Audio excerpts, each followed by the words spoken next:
Assalamualaikum warahmatullahi wabarakatuh. Alhamdulillah, salatu wassalamu ala rasulillah wa ala alihi washabihi wa ala ba'd. Sekalian, Alhamdulillah kita dalam keadaan sehat walafiat.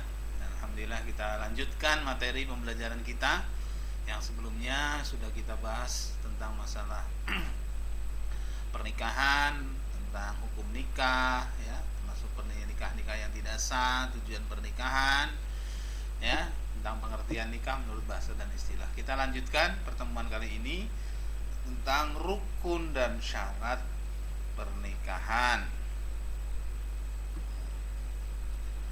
Yang pertama, rukun nikah. Yang kedua, syarat nikah. Nah, kita bahas rukun nikah.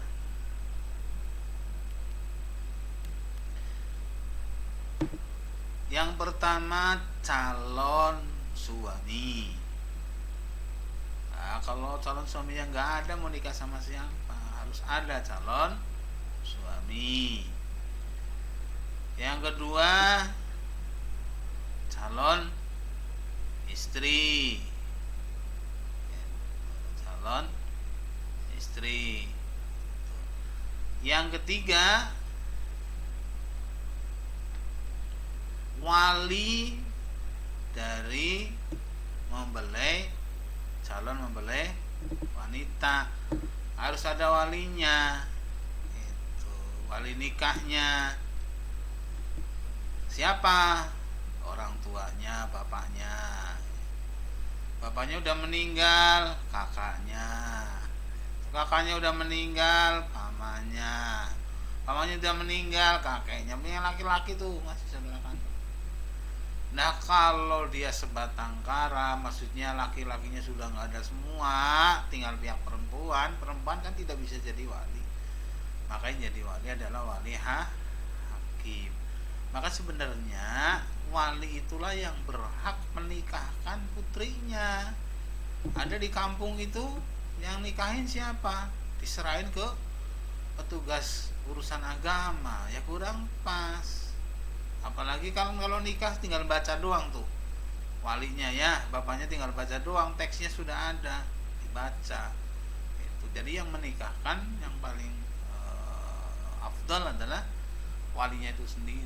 Kalau walinya sudah nggak ada semua, baru pakai wali hakim. Siapa wali hakim? Yaitu kantor urusan agama, yang dalam ini adalah biasanya tingkat kecamatan, pegawai KUA yang ada di setempat itu. Yang kedua, yang selanjutnya yang keempat, ya. Yang pertama tadi calon laki, calon perempuan. Yang ketiga, wali. Dua orang saksi. Biasanya saksi yang pertama dari laki-laki siapa? Saksi yang kedua dari perempuan siapa? Meskipun semuanya nanti akan menjadi saksi tuh di situ. Tapi secara administrasi biasanya perwakilan ada dua orang, dari laki dan dari perempuan. Calon lakinya, calon perempuannya, gitu ya, walinya, dua orang saksi. Nah, baru namanya ijab qabul. Ijab adalah ucapan yang disampaikan gitu oleh orang tua atau wali perempuan.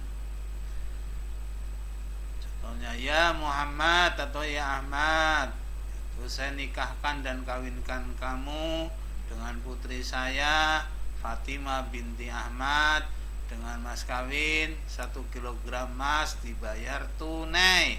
Nah, itu namanya ijab. Kemudian qabul, ya, ucapan, ya, yang diucapkan oleh pihak laki-laki untuk menerima apa yang diucapkan oleh wali perempuan. Saya terima nikah dan kawinnya putri Bapak Fatimah binti Ahmad dengan mas kawin tersebut tunai. Nah, antara ijab qabul itu tidak boleh ada jeda.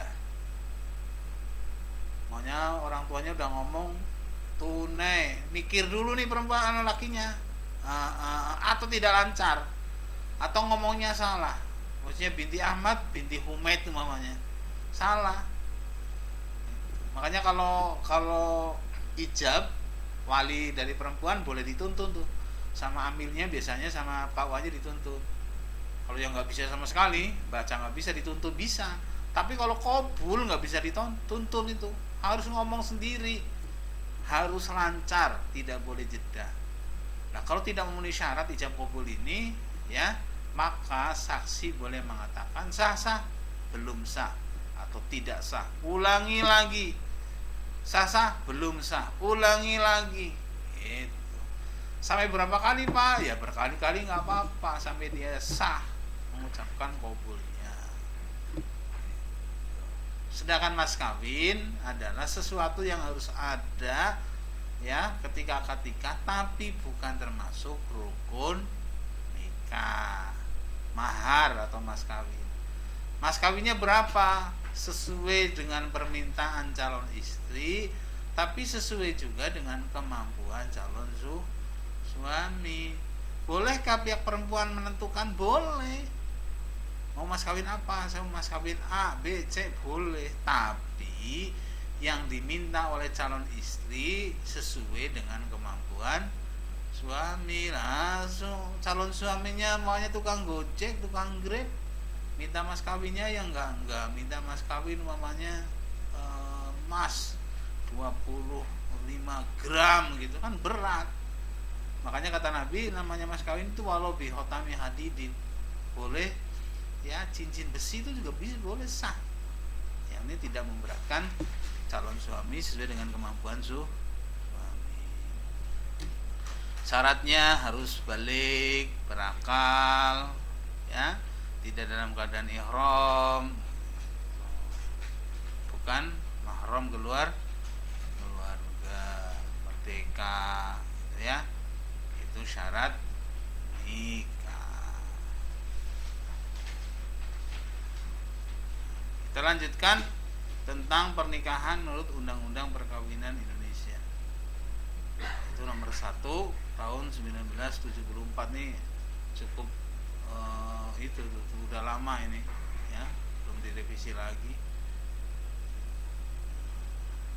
Laki-laki berapa tahun pada undang-undang ini? 19 tahun, perempuannya 16 tahun. Ya kalau mau sekarang mungkin terlalu muda, ya. Kalau BKKBN yang minimal perempuan 20 tahun, laki-laki minimal 25 tahun. Ini boleh saja lah. Tapi kalau menurut hadis Nabi tidak berdasarkan umur, tapi apa? Kemampuan. Jika kalian sudah mampu menikah, maka menikahnya. Nah, nanti bisa dibaca kalian nih tentang undang-undang pernikahan di Indonesia. Nah, kalau sudah menikah, ada yang namanya suami, ada namanya istri. Masing-masing punya hak, masing-masing punya kewajiban. Apa sekarang hak suami atas istri? Suami punya hak untuk ditaati perintahnya. Jadi ciri-ciri perempuan yang solihah itu, yang pertama adalah idza amara ata'athu, kata Nabi itu. Ya, ketika suami nyuruh, maka perlu ditaati. Yang penting nyuruhnya untuk ketaatan kepada Allah Subhanahu wa taala. Yang kedua, harta suami dijaga istri itu.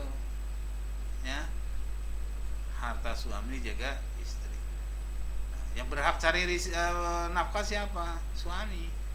Sedangkan istri tidak punya kewajiban untuk mencari nafkah, tapi boleh membantu, tapi seizin suami. Kemudian hak istri atas suami memperoleh nafkah lahir dan nafkah batin. Ada istilah sandang, pangan, papan. Sandang ya pakaian, suami wajib membelikan pakaian istrinya sesuai dengan kemampuannya. Jangan sampai istrinya nggak punya baju, nggak punya pakaian. Itu kewajiban suami. Jadi nafkah lahir batin juga, ya. Tempat tinggal juga nih, ya, sesuai dengan kemampuannya. Mau belum punya rumah, yang ngontrak dulu nggak apa-apa, tapi wajib itu. Nah, syukur-syukur dapat rezeki kemudian punya rumah sendiri. Itu kewajiban suami. Gitu.